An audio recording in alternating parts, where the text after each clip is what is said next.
Ah, le plaisir d'une voiture et des montres. Tiens, viens voir. J'aime bien parce que t'as le cul par terre, quoi. Ah, grave. C'est ça, Porsche, t'es dans un karting, quoi. Ah, ouais. T'as le Tu cul. peux mettre la main sur le sol. On est bien, hein. Ah, t'as le cul par terre. C'est vraiment le plaisir de conduire. Ouais. Donc, quelle année, tu me dis? 2009, janvier 2009. En boîte méca. Ouais, boîte méca. 6.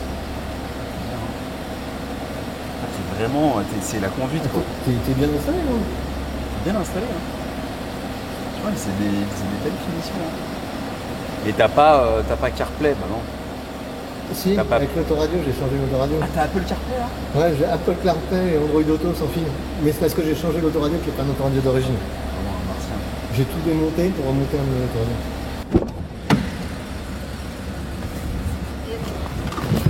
Prends là, celle-ci. Alors Cyril, qu'est-ce que tu peux me dire sur cette montre? Alors, c'est une 2 penselles, c'est une Pista GT. Donc, tu vois, là, ça fait un peu comme un pneu, quand tu regardes bien, Ouais. le côté d'un pneu. On voit... Alors, c'est une montre squelette, enfin, on va dire. Okay. Et on a l'impression que c'est un peu une jante de voiture. Ouais. Ça fait effet jante. Sympa. Ça fait un peu sport et tout. Moi, Ça j'aime- va avec la thématique du jour. Voilà, ça va avec la thématique du jour. Je trouve ça sympa. Bon, t'es pas trop triste de t'en séparer de celle-là, non? Si. Ah si, elle va me manquer. On a de bons et loyaux services. Et c'est top à conduire. Quand je l'ai acheté, je descendais tous les soirs dans le parking pour aller la voir. Ouais. Je me disais, putain, c'est pas possible, j'ai une Porsche. Une Porsche, ça t'a fait un... J'ai une Porsche. Et j'y allais tous les soirs. Et qu'est-ce que ça t'a apporté alors cette Porsche? Vraiment, tu conseillerais à quelqu'un qui hésite d'acheter une Porsche, qui se dit, est-ce que qui hésite de passer le cap, s'il peut le faire, quoi, si ça le met pas dans le rouge, bien entendu, mais Ouais, il faut pas que ça te mette dans le rouge, mais si ça te met pas dans le rouge, si ça te met pas dans le rouge, c'est vraiment un truc c'est qui... vraiment du plaisir. C'est vraiment que du plaisir, C'est vraiment quoi. du plaisir pur. Et même si c'est pas une 911, c'est quand même du super plaisir. D'ailleurs, ça tient un peu mieux la route qu'une 911. C'est beaucoup moins violent. Parce que la 911, t'as quand même le sac à dos, comme on dit, dans le moteur qui est complètement sur les arrière. Et ça peut... Enfin, les anciennes peuvent partir un peu dans les virages. Là, c'est beaucoup plus stable. Et t'as un flat 6. Enfin, c'est une voiture qui est vraiment sympa à conduire. Donc, t'as que 2 places. Mais c'est vraiment super sympa. Et après, faut pas se mettre dans le rouge. Après, en entretien, faut bien savoir que les entretiens coûtent un certain prix et prévoir ça en se disant est-ce que je peux le faire ou pas. Et après, le gros avantage, c'est que tu perds pas d'argent. Ouais. La voiture se décotera pas. Tu la vendras au minimum au prix où tu l'as acheté. Un peu comme une Rolex, quoi. Voilà. Et un peu le prix, un peu comme une Rolex. Et le prix, quand moi je l'ai acheté, elle valait 29 000 €. Donc c'est le prix d'une berline ou d'un truc comme ça. Donc tu vois le prix des voitures électriques, ça coûte horriblement cher. Donc pour un plaisir, les gens pensent que ça coûte, t'en as pour 50 000 ou 60 000 € d'occasion. C'est pas vrai. C'est pas... Tu peux trouver des bonnes occasions. J'ai mis du temps à la trouver puisque j'ai mis 1 an à la trouver. Ah, t'as mis 1 an à la trouver? J'ai mis 1 an à la chercher. Tu l'as trouvé en France? Ouais, je l'ai trouvé en France. C'est un modèle qui vient d'Allemagne, mais qui est passé 2 mois en Allemagne et qui est parti directement en France. Et j'ai été la chercher à Toulouse. Et comme j'étais pas à côté, j'ai fait intervenir. Alors ça peut être un conseil pour des gens qui s'y connaissent pas. J'ai fait intervenir un expert automobile que j'ai payé. Ça coûte 50 ou 70 €. Il se déplace pour toi, il vérifie la voiture et il te fait un rapport. Okay. Il vérifie si elle a été accidentée. Et il t'a dit quoi? Le mec m'a dit en la sortant, en l'essayant, il est revenu, il m'a appelé, il m'a fait je veux envoyer le rapport, mais il me fait si vous la prenez pas, moi je la prends. Ok.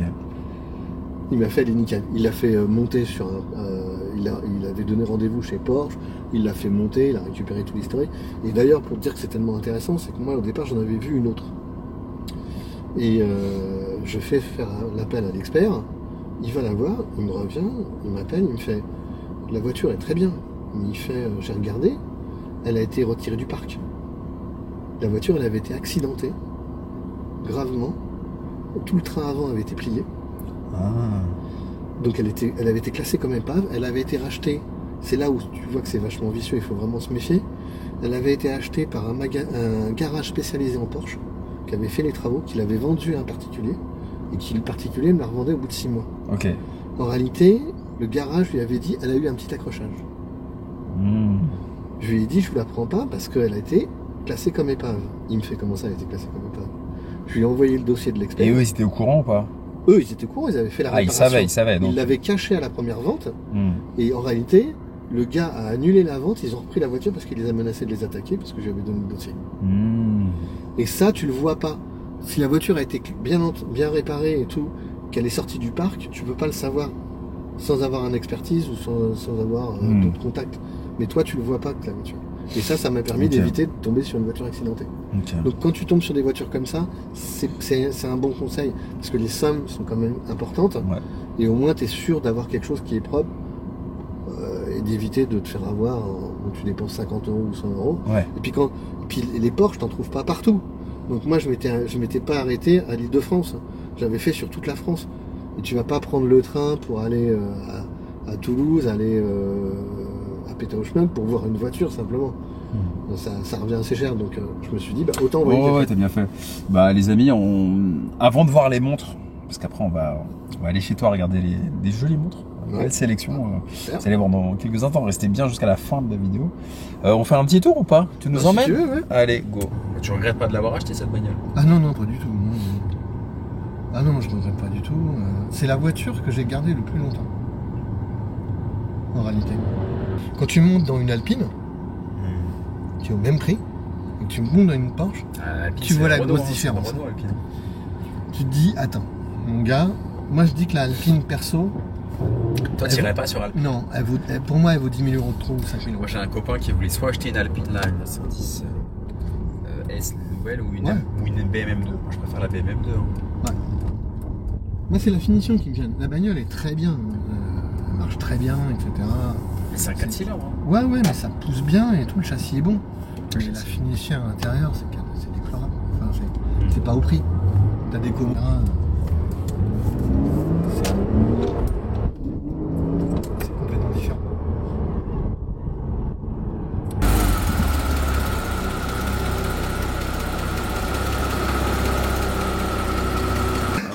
Il y a une montre là, tu me l'as pas montré celle-ci. Il y en a deux. Il y en a partout, il y a une montre. Et quand il y en a plus, il y en a encore. Là, il y en a encore une là-bas. Si, c'est là, je te l'ai montré, Manu. Après, je t'ai pas montré. Tu m'as pas montré l'herbe blanc. Cyril, il y a tout. Oh, c'est sympa ça, c'est des montres chinoises. Ah, c'est chinois. C'est une chinoiserie. Tu l'as trouvé où celle-là? Ça me fait plaisir de te voir, enfin, depuis le temps qu'on devait faire cette vidéo. Depuis le temps qu'on en parlait et qu'on n'avait pas le temps, chacun de notre côté, d'être dispo, entre toi et pas dispo et moi aussi, on a réussi, parce que ça doit faire au moins bien 6-7 mois qu'on en parle. 6-7 mois qu'on en parle. Facile. Et qu'on n'avait pas réussi à le faire. On n'a pas réussi à le faire, et maintenant on y arrive, donc je suis super content.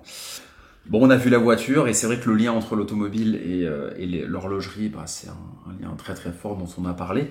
Et maintenant, on fait un petit focus sur les montres que t'as. Là, t'as tout ou il en reste? Là, j'ai tout. J'ai une qui est en réparation, mais qui n'est pas là. Ouais.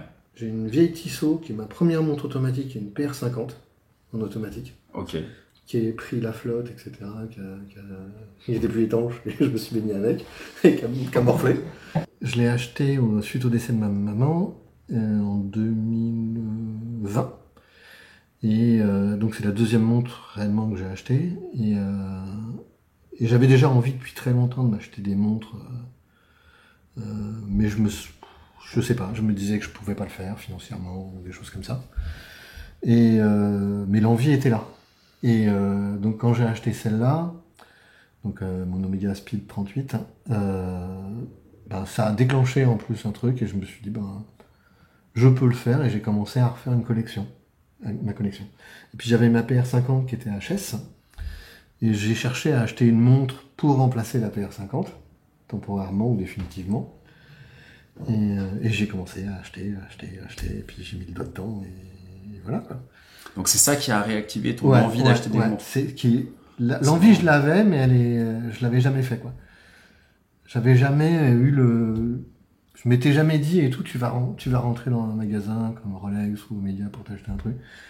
Je me sentais pas, peut-être pas à ma place, je sais pas. Et qu'est-ce qui a fait que tu te sens à ta place? C'est à force d'acheter celle-là, tu t'es dit, ça t'a donné une confiance, Ouais, ça m'a donné une confiance. Ça t'a rappelé ta mère, tu t'es dit, bon, bah allez, j'y vais. Et puis je voulais m'acheter quelque chose, tu sais, que je garde, quoi. Le but, c'était d'acheter quelque chose que je garde. Pas m'acheter une chaîne IFI ou un machin, ou un iPhone, ou un truc comme ça avec la thune. Je voulais un truc que je garderais toute ma vie. Un truc que je pourrais transmettre, etc. Et comme elle savait déjà que j'aimais les montres et que je m'en étais pas acheté une, je m'étais dit, bah, voilà, le symbole, il est là et tout, je vais me prendre une montre. Ok. Et j'étais soit Omega, soit IWC. IWC, t'as fait ou pas? Ouais, j'ai essayé. Mais IWC, c'était vraiment trop gros à l'époque. Ils faisaient vraiment des diamètres qui étaient quand même assez balèzes. Ouais, 41, 40. Ouais, mais 43. 44, ouais. Il y avait les Saint-Exupéry, etc. Ou les Petits Princes. IWC Mark 17, il y avait le cadran bleu Saint-Exupéry. Ouais. C'était 41, ouais. Ouais, et puis moi, je venais de la PR50 qui était toute petite. Putain, déjà, quand j'ai mis celle-là, j'ai fait, oh, là, c'est gros. Et donc, j'ai préféré prendre l'Omega. Et c'est pour ça que j'ai pris une Speed 38, donc qui est automatique. Donc, beaucoup vont dire, c'est pas la vraie. Et que j'ai pas pris la 42, la professionnelle, parce que elle me semblait trop grosse à mon poignet. Et tu l'as acheté chez un AD, celle-ci? Ouais, je l'ai acheté chez Omega, directement. Herbelin Newport, on en parle peu d'Herbelin, mais ce modèle est complètement mythique chez eux. Hein. Ouais, il est complètement c'est le mythique. best-seller Et en réalité, Herbelin. Et en réalité, ça a été la montre qui devait remplacer ma PR50. Que je pouvais prendre tous les jours, etc., ou me balader avec sans risque. On revient sur ta vidéo que tu as fait dernièrement.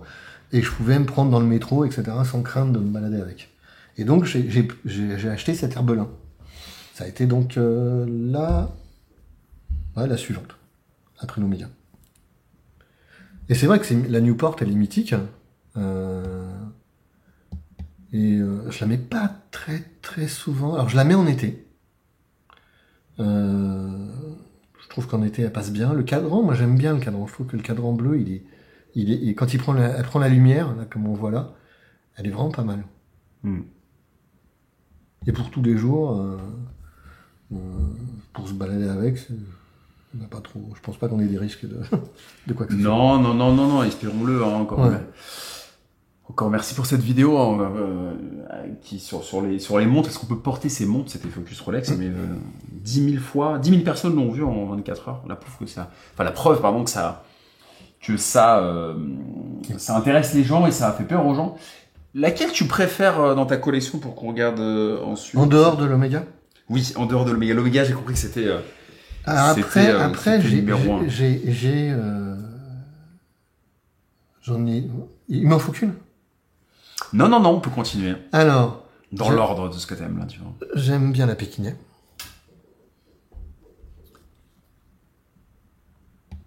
Qu'on voit pas souvent. Qu'est-ce que tu peux me dire sur celle-ci? Moi, je trouve le boîtier est super beau. Moi, j'aime beaucoup le boîtier. J'aime beaucoup le boîtier, et puis c'est quand même une maison française qui fait un calibre français, qui est le calibre royal. Je trouve que le calibre derrière, quand on regarde, tu peux peut-être... Ouais, il est super beau. Enfin, le truc est vraiment bien fait. Alors, le bracelet est pas...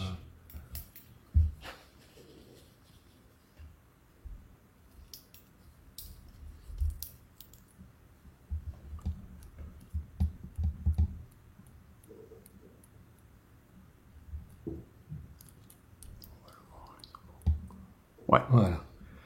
Le calibre est vraiment pas mal. Hein. Oh! T'as un manque d'espace dans la carte mémoire. Ça se met sur l'autre.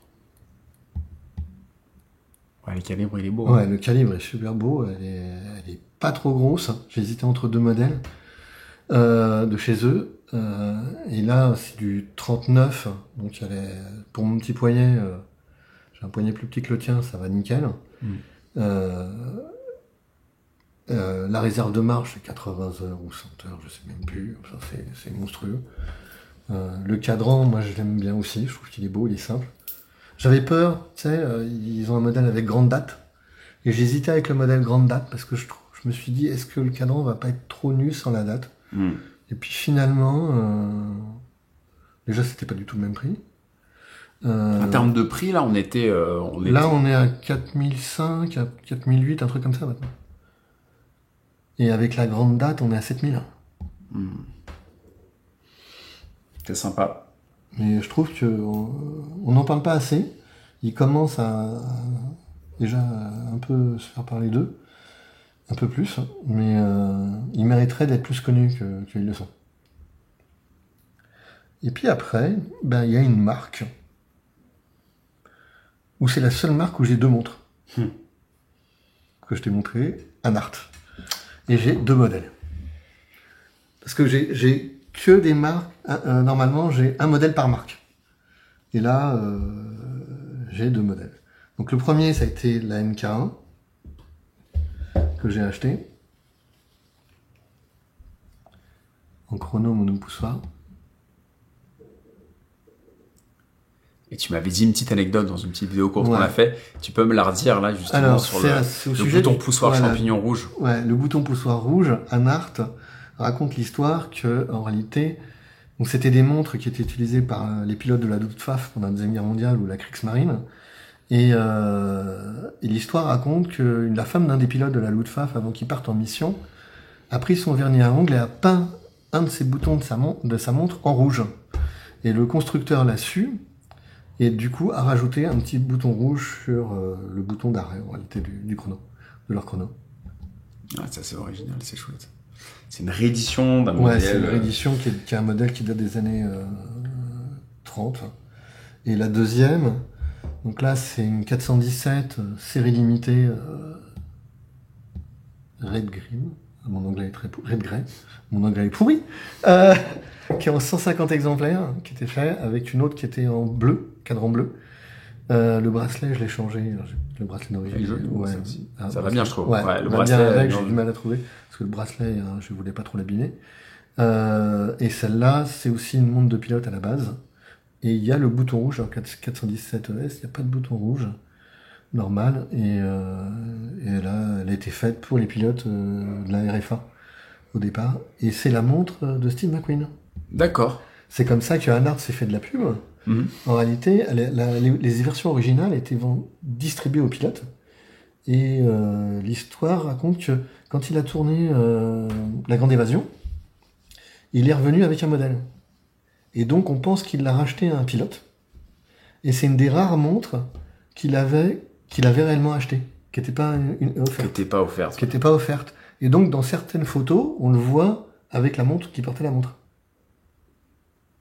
Et donc quand ils ont ressorti C'est vraiment une l'édition, montre qu'il aimait bien, quoi. Ouais. C'était pas un quand sponsoring. ils ont ressorti la réédition, bah Nart est lâché dessus en disant que c'est la montre de Steve McQueen. Et j'hésitais, elle existe en 39 et en 42. Et quand j'ai acheté la MK1, qui est une 40, la 42 était beaucoup trop grande, et je voulais une 39, il n'y en avait pas. Et quand ils ont ressorti la réédition, en plus avec le bouton rouge, j'ai craqué, et je l'ai bloqué. Et c'est la dernière montre que j'ai achetée, puisque je l'ai depuis décembre. Qu'est-ce que c'est que cette montre? C'est une montre chinoise. Ouais, pourquoi pas. C'est une montre de pilote. Ok. Je suis bloqué dessus. C'est une montre de pilote qui a été faite pour les pilotes de l'armée de l'air chinoise. Elle est 1963, ça? Le modèle d'origine. Mais alors ça, c'est encore plus marrant. Ça. Mais tu l'as trouvée où, celle-ci? Non, mais celle-là, elle est, tu vois, c'est très très Joli, drôle. hein, l'écran, tiens, les Ouais, bleus, là, comme ça. Sigoul, 1963. Alors, c'est un gag, cette montre. Cette montre, C'est pour ça qu'elle m'a interpellé, Ouais. tu vois, interloqué. Je me suis dit, cette faut montre, qu'on c'est en un parle. gros gag.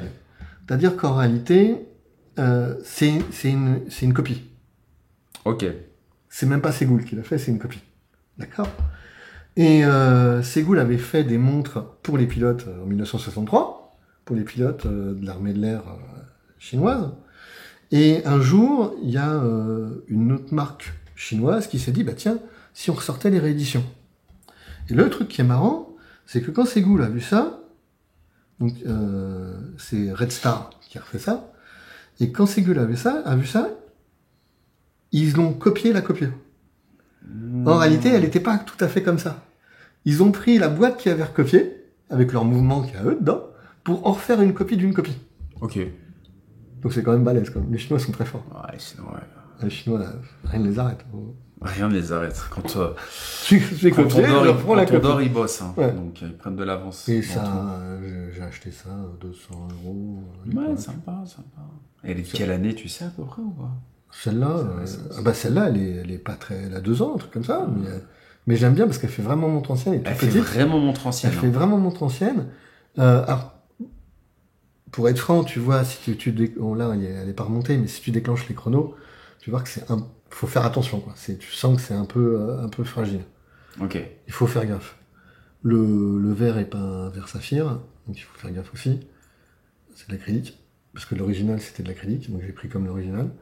Mais je trouve que tu peux lui mettre n'importe quel bracelet dessus. Ouais, c'est bien avec le NATO comme ça. Ouais. Alors, j'ai plein de bracelets qui vont dessus. J'aime bien parce que tu mets tes bracelets en fonction de, tu les assortis au cadran. Ouais. Aux index. Ouais.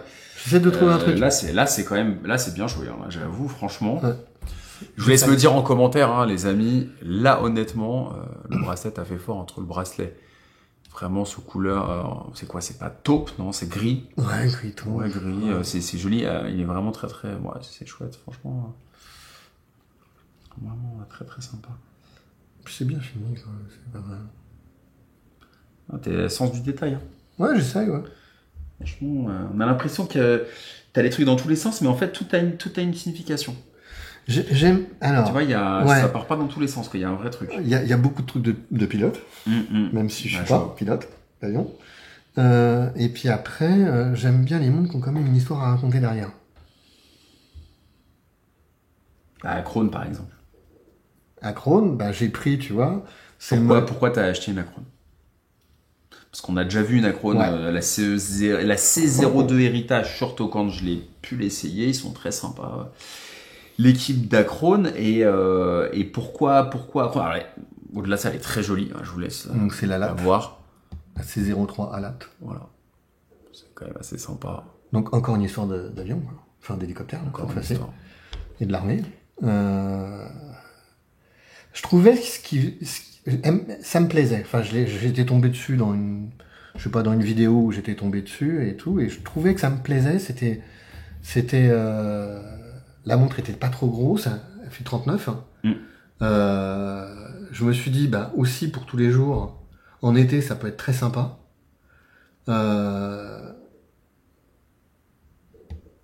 Et ça faisait montre un petit peu militaire. J'avais pas ça. T'aimes bien les montres militaires, toi. Ouais. Et j'avais été les rencontrer. Ok, d'accord, tu les as rencontrés. Ouais, je les ai rencontrés, ils avaient fait un tour de France. Et j'avais été les voir pour voir un peu ce que c'était, comment les modèles étaient. Et j'avais bien accroché sur les modèles. Et je me suis dit, quand ils ont sorti celui-là en MD, parce qu'il n'y avait plus d'ALAT dispo à une époque, je l'ai prise. Et à portée, je trouve qu'elle est super bien. Elle est pas trop grosse, hein. C'est quoi? C'est un 40, c'est un 39. Ouais, 39, ouais. 39, c'est vraiment bien. Ouais. Franchement, ça va à tout le monde, 39. Ouais. Elle est vraiment bien à porter. En été, elle fait top, tu me balades avec sans problème. Hein. Si elle est légère. Ce cadran un peu, ouais, elle est légère. Parce qu'elle est soleillée. Elle est pas en acier, elle est en titane. Ouais, elle est en titane. Elle est en titane. Ouais, okay. Donc elle est hyper légère. Ils sont forts. Et pour le prix, rapport qualité-prix, c'était quoi? 420, un truc comme ça. Ah oui, j'avoue. Après, le calibre, c'est un NH35, donc c'est incroyable. Donc c'est pas de la super qualité, mais enfin, c'est incroyable. Et le fond de boîte, je trouve que le fond de boîte est super beau. Sympa. Hein. Je sais pas si on verra bien, mais... Si, avec le numéro de série. Ouais. Hop, on a une mise au point sympa avec cette caméra. Ouais. C'est la moindre des choses. Combien elle coûte, mais ouais, super sympa. Et je préfère, tu vois, qu'il y ait un fond de boîte qui soit vraiment bien comme celui-là, parce que si on voit le calibre, ça sert à rien, quoi. Enfin, je sais pas, le calibre est pas top. Oui, ça sert à rien, donc je comprends pas des moments où ils montrent le calibre sur des montres comme ça. Il n'y a pas d'utilité. Là, c'est comme si on voyait le calibre Rolex, hein. Ils sont pas très beaux les calibres Rolex non plus. J'ai pas de Rolex. Tu vois, je t'en ai même pas parlé. T'as vu? Je t'ai tenté et je t'ai lancé une perche. J'ai pas de Rolex. Il va peut-être rebondir. Et hop, t'as rebondi. C'est pas de Rolex. Par conviction, t'aimes pas ou t'as pas envie de faire comme tout le monde. On va revenir sur. J'aime pas faire comme tout le monde. Okay.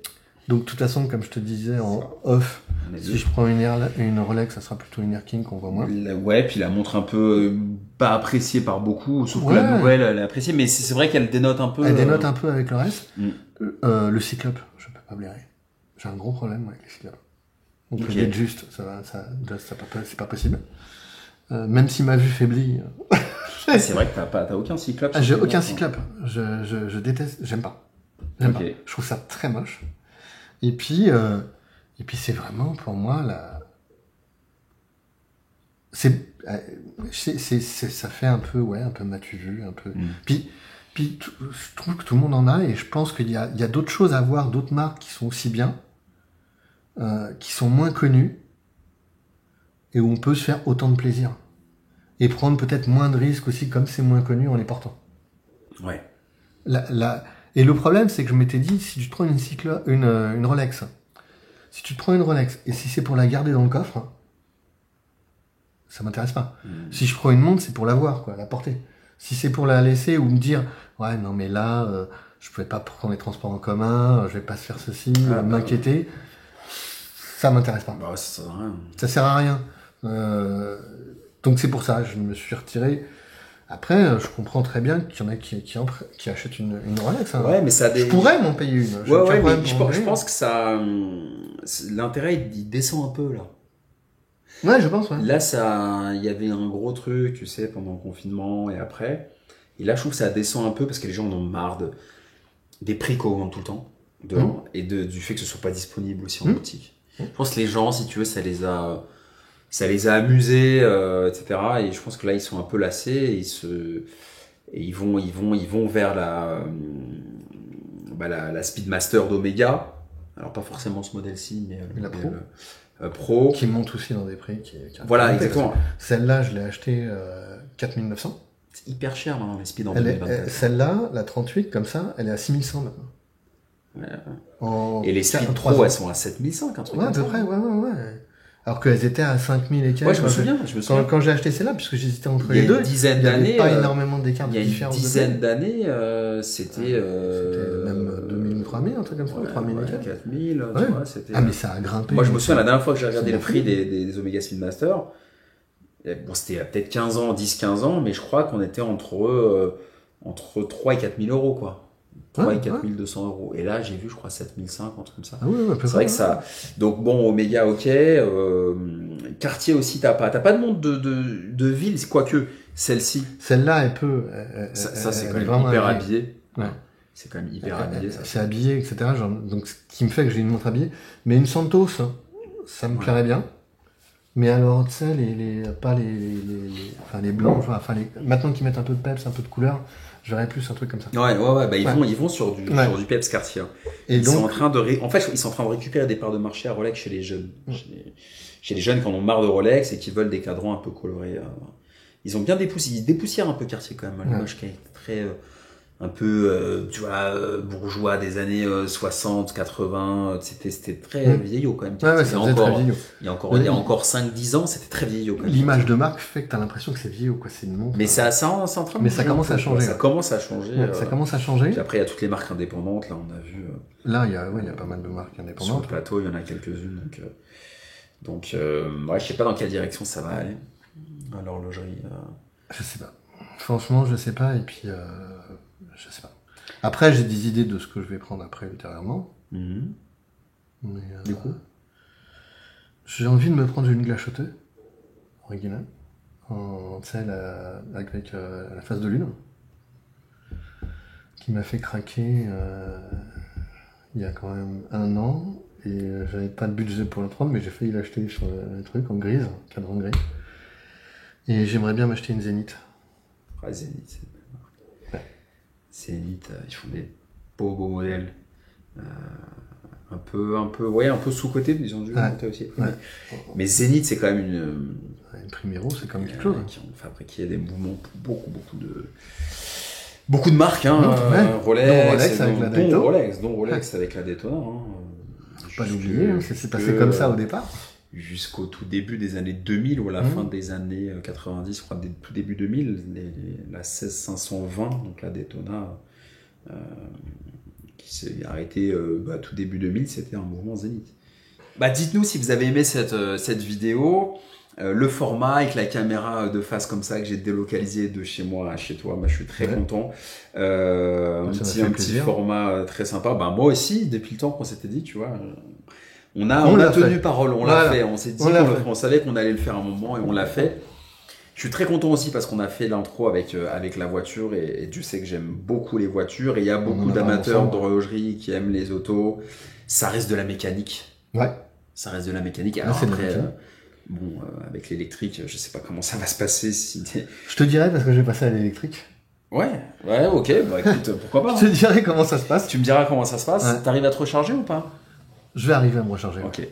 Enfin, puisque je l'ai pas encore. Ok. Mais je peux me recharger ici. Avec la prise qui descend ou quoi? Non. Je suis un mec qui a mon scooter qui a fait ça. Non, et puis je peux me recharger aussi au bureau. Ah, ça c'est bien, ça aide. Ça c'est top. Moi je suis en électrique, en 2 roues électriques aussi, et c'est vrai que ça reste plus pratique, ça coûte moins cher aussi l'entretien. Ouais. Ça coûte moins cher. Ça coûte moins cher l'entretien. Ça coûte moins cher en essence aussi. Ça coûte moins cher en essence. Donc voilà, mais en tout cas entre l'automobile d'une manière générale et les montres, ça reste de la mécanique miniaturisée dans l'automobile, dans les montres mais c'est de l'horlogerie quelque part. C'est de l'horlogerie, ouais. Des gros moteurs, on dit que c'est de l'horlogerie. C'est de l'horlogerie, hein. C'est un calibre. Le Flat 6 Porsche, c'est un gros calibre. C'est un gros calibre, ouais. C'est un peu ça, c'est ça. C'est de l'horlogerie. C'est de l'horlogerie. Ouais. Et je rêvais d'une Porsche et je me suis payé, quoi. Je l'ai gardé pendant assez longtemps. Mais c'est un plaisir à conduire. C'est un plaisir, ouais. C'est un plaisir. Et t'as autant de plaisir que quand tu portes tes montres ou tu retrouves un peu. C'est un plaisir différent, mais. C'est un plaisir différent. Et puis alors moi, je suis né dans l'automobile. Ma mère travaillait dans l'automobile. Ok. Mes grands-parents travaillaient dans l'automobile aussi. Donc j'étais bercé dans les bagnoles. Ok. Toute mon enfance. Donc j'avais des posters chez moi. C'était quoi la bagnole de tes rêves quand t'étais gamin? La Lambo. Ah, c'était la Lamborghini. Contact. mais c'est pas le poster que j'avais. J'avais pris en photo. T'as eu des Golf, des 205 GTI, tout ça Alors, j'ai eu la première bagnole que j'ai conduite, c'était pas la mienne, c'était celle de mon beau-père. Je conduisais sa 205 GTI, il me la prêtait. Et après j'ai eu des voitures moins puissantes. Et avant la Porsche, j'ai eu une DS 3 155 chevaux. T'as fait un bon gap quand même. J'ai fait un bon gap. J'ai eu les BM, j'ai eu de la Alfa Romeo, j'ai eu... BM, t'as aimé? Série 3, moi j'avais bien aimé. Ouais. C'est pas mal. Puis bon, comme l'automobile, ma mère travaillait dans l'automobile, donc j'avais des prix chez Peugeot, Citroën. Donc j'avais beaucoup de Peugeot et Citroën. Ah, écoute, Citroën. Avec des mauvais choix, des moments, mais je dirais pas quel modèle, on va pas casser le modèle. Et puis des bons... mais t'es pas des Citroën anciennes, t'as eu? Non, j'ai pas eu de Citroën ancienne. J'ai eu... je suis pas si vieux que ça, quand j'étais petit, on avait une XM. T'as connu la XM? Ah oui, la XM, j'ai connu. Ouais. On avait une XM. J'ai même connu la CX. CX, mon oncle, il a une CX, il a une GS. Ouais. C'est l'ancêtre de la BX, il a une GS, une CX. Moi, j'ai vu la chaîne de fabrication de la GS. Ah, ok. On en a une GS à la compagnie. Ouais. J'ai vu les GS, la chaîne, j'étais invité et tout, en tant qu'enfant de collaborateur, à visiter l'usine et tout de fabrication. Putain, c'est marrant ça. Ah, on était très Citroën, tu vois. GS, CX. Des 2 chevaux, etc. Traction 11 aussi. J'avais un cousin qui avait une AMI 8. Ouais, ok. Fallait oser. Fallait oser. Fallait oser. Moi, la première Citroën que j'ai eue, j'ai eu une Saxo. Ouais. Parce que j'ai pas voulu m'acheter une AX, je trouvais que c'était trop pourri. Pourtant, j'avais un bon prix, mais j'avais l'impression que c'était un truc qui était fait de briquet de broc. J'ai eu du Peugeot 307, j'ai eu une C4. Ouais, j'ai fait y avoir une BX. Une Porsche, quoi. Ouais, c'est-à-dire que tu vois, ouais, il y avait. C'était soit la Lambo. Ah, mais Lambo, fallait mettre un ticket. Voilà, mais je pouvais pas. Là, c'est pile l'entretien, ça aurait été encore une autre histoire. Ah, bah oui. Et donc, c'était Porsche. Et le poster que j'avais pris en photo et tout, j'avais pris une photo à un salon de l'auto, puisque j'y vais à chaque fois, au mondial de l'auto. J'avais pris le prototype, hein. Non, c'était pas le prototype. Les premiers modèles de la Dodge Viper. Elle était sur un Je me souviens de la présentoir. Viper, ouais, 80. Et je l'avais pris en photo et je m'étais fait un poster avec la photo de la Dodge Viper. Je trouvais qu'elle était super canon. Ah oui, la Viper, c'était Par mythique. contre, c'est inconduisible. Ouais, bah c'était les voitures américaines. C'est une véritable fière. Mais une Ça va en contact ligne aussi. droite, Hein, quoi. t'as un conduit Ça va déplacé. en ligne droite, puis c'est tout, quoi. Voilà, c'est tout. Et l'avantage de la Porsche, c'est que c'est une voiture que tu peux utiliser tout le temps. Tu peux l'utiliser pour aller faire tes courses. Moi, j'ai pas de deuxième voiture, c'est ma seule voiture. J'en ai pas deux. Et je l'utilise pour les trajets en urbain, n'importe quoi. Enfin, l'autoroute, bien sûr, mais ça la gêne pas. C'est la seule marque de sport qui accepte. Le moteur est tellement fiable que ça accepte tout. Et ça, c'est un gros avantage. C'est robuste. Et toi, c'est pas la S que t'as pris, hein, c'est la normale. Non, ouais, moi c'est la Cayman normale, la Porsche Cayman normale. Par contre, c'est une phase 2 qui fait 265 chevaux.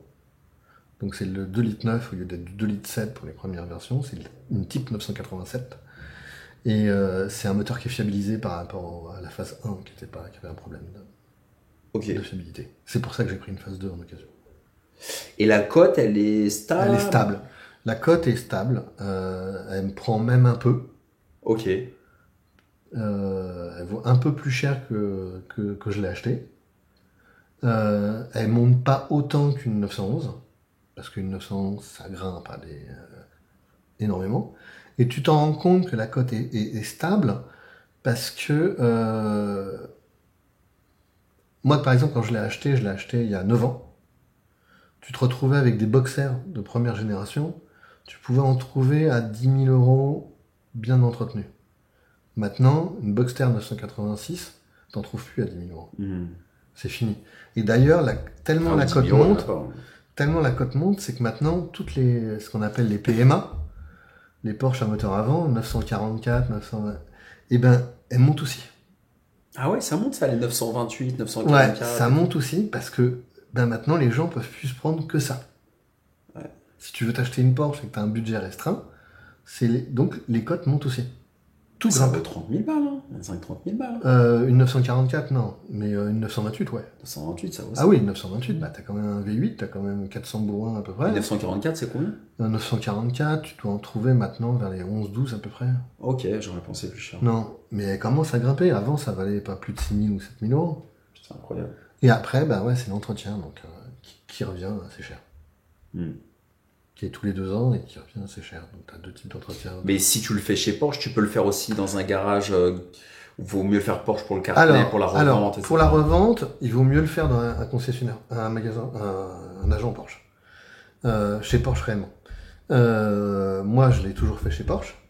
Mais après, t'as des spécialistes Porsche qui te font ça aussi bien, sauf que t'as pas un tampon Porsche. Et c'est moins cher. Et c'est moins cher. Mais tu la revendras moins bien. Voilà. Okay. Faut savoir si tu veux te spéculer dessus un peu, ou si tu veux pas spéculer. Moi, j'ai un ami, par exemple, tu vois, la 911, qui a acheté une 911 en même temps que moi j'ai acheté la mienne. Sa 911, entre maintenant, au moment où il l'a acheté et maintenant, lui, il a doublé le prix. Wow. Et c'était quoi? C'était une 996, 997? C'est avant, c'est une 963. T'avais la 993. C'est la dernière, c'est avec moteur AR. C'est 993. Ouais, 993. C'est la dernière. T'avais 964, 993. Et 996 avec les feux qu'ils aimaient pas là que au j'aimais début. pas, que j'aime 997, 991 et 992. Ouais, exactement. Et il a celle-là. Il l'a acheté 25 000 euros. Maintenant, elle vaut près des 60 000 en euros. Alors que. Est-ce que ça lui a quand même coûté plus cher parce que l'entretien. Ah bah ça, oui. Si tu retires l'entretien, mais bon, l'entretien c'est tous les 2 ans. C'est combien par an? Ah, c'est tous les 2 ans. Ouais, c'est tous les 2 ans. Ça coûte combien par an un Cayman en entretien? Ouais. Par an. Alors on va en assurance quoi. D'entretien, ça coûte à peu près par an d'entretien en moyenne, on va dire 700 euros. Quand tu comptes les révisions. Faire dans un an. Non, mais comme t'as une révision tous les 2 ans. La révision, t'as 2 types de révision. T'as une révision, une petite révision et une grosse révision. Une petite révision, elle te revient à 900 000 euros tous les 2 ans. Et après, t'as une grande révision qui va te coûter 1500 euros. Et 900 000 euros, c'est si t'as rien à changer? Ouais, si t'as rien à changer. Après, si t'as quelque chose à changer, c'est 1000 euros. On va dire, avec la manœuvre, en gros, c'est 1000. La main d'œuvre, c'est combien l'heure? 100 euros de l'heure, un truc comme ça. Ouais, ça me choque pas. Ouais. Les pièces coûtent pas Chez hyper BM, cher. pour les scooters, j'ai le BM Motorrad, c'est 130 euros TTC l'heure à la main d'œuvre, tu vois. Chez Yamaha, c'est 90. Donc, ok, ouais. En gros, il faut se dire, et tout, on en a en moyenne pour 1200 euros tous les 2 ans. 1200 euros tous les 2 ans. Donc ça fait 600 euros par an. Et l'assurance, ça va? L'assurance, ouais, ça va. Parce qu'en réalité, c'est... Non, ça va, c'est raisonnable. C'est pas très... Moi, pour te donner une idée, je paye 90 euros par mois, tout risque. Ouais, mais t'as un conducteur... Je suis au maxi du bonus, etc. Mais c'est pas... tu n'en as pas pour des milliers... Enfin... T'as vu, l'automobile, c'est compliqué, là, sur le neuf, avec les malus, les machins, c'est l'enfer. Ah bah oui, c'est l'enfer. Et là, la cote sur des voitures comme la mienne, elle monte aussi, parce qu'à cause du malus, les gens peuvent plus s'en acheter. Même si tu as le budget, tu vas pas dépenser 60 000 balles. Une 718, elle doit être à 80 000 euros maintenant, à peu près, plus 60 000 euros de malus. Ouais. Pas de bonus, 60 000 euros de malus. Ça te fait un truc à 140 000 euros. C'est chaud. Il y a presque autant de malus que du prix de la voiture. T'aimes bien la 718? De forme, ouais. Je la trouve pas mal. Mais c'est un flat 6. Ah oui. C'est un 4 cylindres. Ah oui, c'est un 4 cylindres maintenant, putain. Il y avait la 991 qui était un flat 6. Si t'étais budget illimité chez Porsche, tu vois, illimité, tu gagnes le loto, tu te rachetais une Porsche, tu prendrais quoi? Tu garderais Porsche ou t'as envie d'arrêter Porsche? Je garderais Porsche. Je prendrais une 911 en GTS, mais je crois que je sais même plus si elle existe encore en GTS. Au départ, j'avais essayé un jour une 991 en GTS, j'ai trouvé que c'était super top. J'adorais. Je trouve que c'est mieux que la S, parce que t'as déjà des options qui sont en série dedans, et le moteur est un peu plus puissant. Et quand t'ajoutais à l'époque sur la S les options que tu avais besoin pour faire une GTS, elles te revenaient plus cher. Ouais. Donc au niveau rapport qualité-prix, c'était le top. Enfin, si on peut dire que c'est un rapport qualité-prix. Ouais. Mais... Et puis une turbo ou une turbo S, en vide, c'est une horreur. Enfin, ça a trop de pêche, quoi. Ça sert à rien. C'est pas utile. Là, t'as un truc qui est bien. Puis, comme je dis, c'est une familiale. T'as 2 sièges bébés derrière. Ah, dans la turbo aussi, hein. Ouais. T'as 2 sièges bébés, c'est bien des familiales. Ah bah oui, t'as pas de siège à l'arrière. Ah non, j'ai pas de siège, moi. J'ai le moteur à l'arrière. T'as le moteur. J'ai un moteur en centrale arrière. Ouais. Comme sur une Alpine. À 110. Exactement. Donc, qui est la concurrente. Ouais. Pile poil. Mais l'Alpine, c'est un 4 cylindres. Ouais. Un litre turbo. 1,8 litre turbo. Donc et ce qui est très marrant, c'est que quand tu regardes l'Alpine par rapport à la mienne, quand je recroise, j'ai l'impression que l'Alpine est plus petite. Alors qu'en réalité, elle est plus grande et elle est plus large. Ah, je savais pas. Ouais. Ça se joue pas à grand chose, mais elle fait plus petite, plus mince, par rapport à la Cayman. Et la première fois que j'ai croisé, j'ai fait, mais c'est pas possible. Et quand c'est sorti la Cayman, c'était... Tout le monde était dingue, quoi. Ouais, c'était le Boxster, quand ils ont sorti le Boxster, ça les a sauvés, hein. Ouais. Ça les a sauvés. Ça les a sauvés, le Boxster. Ah oui, ça les a sauvés avant que le Cayenne sorte. Hein. Ouais, et puis Macan aussi qui s'est très bien vendu. Ouais. Qu'ils ont passé en électrique, là. Ouais. Bon, vous voyez les amis, on pourrait parler des heures de bagnole. Ouais, mais je suis content. On va faire une autre émission que de bagnole. Tu vois, moi tu me lances, t'as vu, je vais partir. En tout cas, j'espère que ça vous a bien plu. L'intro aussi dans la voiture, ensuite les montres. Et j'ai été très très content de partager ce moment. N'hésitez pas à vous abonner, à nous dire en commentaire ce que vous avez pensé de cette vidéo, de ce moment de partage. Et je vous dis à très bientôt pour une prochaine vidéo. Salut. Salut.